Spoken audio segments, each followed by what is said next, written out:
जय हिंद साथियों, BP Naidu point में आप सभी का स्वागत है।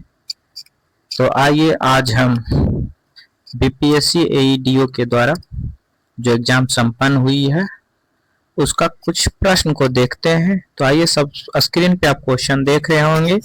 यह एक रीजनिंग का क्वेश्चन है। आइए इसको आसानी से किस प्रकार हल किया जा सकता है।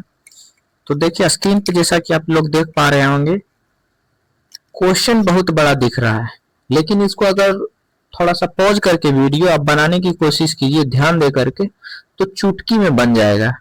तो आइए कैसे बनाया या इसको सॉल्व किया जाए, इसको देखने की कोशिश करते हैं।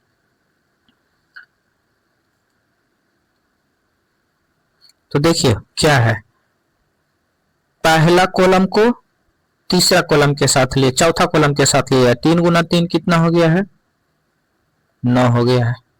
अभी फिर इस दोनों को गुना किया गया है, दूसरा और चौथा को, 4 दूनी 8, यानी पहला और चौथा को गुना करके दूसरा और तीसरा को गुना करके घटाया गया है। तो इन दोनों को घटाएंगे, कितना आ जाएगा, देखिए 1 है, यहाँ 1 आ गया। अब अगला में चलते हैं, 8 गुना 2 करेंगे, कितना हो जाएगा, इसको गुना कीजिए और इसको गुना कीजिए, 8 दूनी 16, 5 गुना 3 कितना हो जाएगा, 5 तिया 15, घटा दीजिए, 15 घटा देंगे तो कितना आ जाएगा, 1 आ जाएगा। देखिए 1 आ गया। अगला है 5 गुना 5 कितना हो जाएगा, 25, 6 गुना 4 कितना हो जाएगा, 24, कितना आ गया, 1 आ गया। इसी तरह से 8 गुना 4 32, 6 गुना 5 30, यानी 32 में से 30 जाएगा, कितना बचेगा, 2, देखिए 2 दिया हुआ है। इसी तरह से क्या होगा, 7 गुना 5 35, और 8 गुना 4 कितना हो जाएगा, 32, 35 में 32 जाएगा, कितना बचेगा, 3 बचेगा। तो हमारा दिया गया आंसर क्या हो जाएगा, ऑप्शन नंबर सी।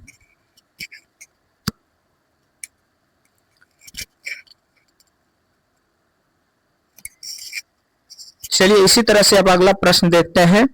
ये अभाज्य गुणनखंड का है, गुणनफल का है। इसका इकाई अंक कैसे निकालेंगे हम लोग, इसको देखते हैं। तो दिखा हुआ है कि सभी अभाज्य संख्याओं के गुणनफल का इकाई अंक ज्ञात करना है। जितना अभाज्य संख्या होता है, अभाज्य संख्या कहाँ से स्टार्ट होता है, तो हम लोग जानते हैं कि अभाज्य संख्या, सबसे छोटी अभाज्य संख्या जो है वह 2 है। 2 के बाद क्या होता है, 3 है। 3 के बाद क्या है, 4 है। 4 के बाद क्या है, सॉरी 3 के बाद क्या है, 5 है। ठीक है ना।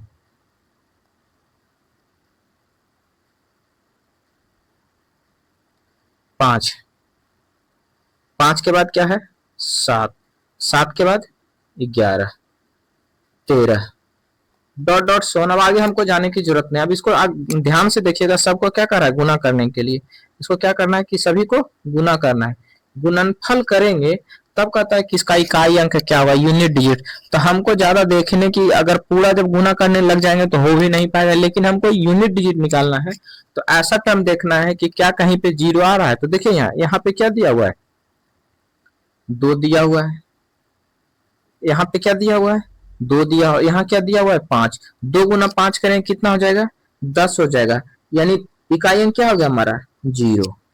अब आगे देखने की जरूरत नहीं है। जब 0 आ गया, किसी भी संख्या को जब 0 से गुना करते हैं तो वह 0 होता है। तो दिए गए प्रश्नों का जो आंसर हो जाएगा हमारा, वह 0 हो जाएगा। और इस प्रकार के प्रश्न जो है बीपीएससी, एईडीओ, एसएससी, बीएसएससी, सीजीएल, चाहे एसएससी सीजीएल या बीएसओ में या आरआरबी एनटीपीसी में बहुतायत पूछे जाते हैं।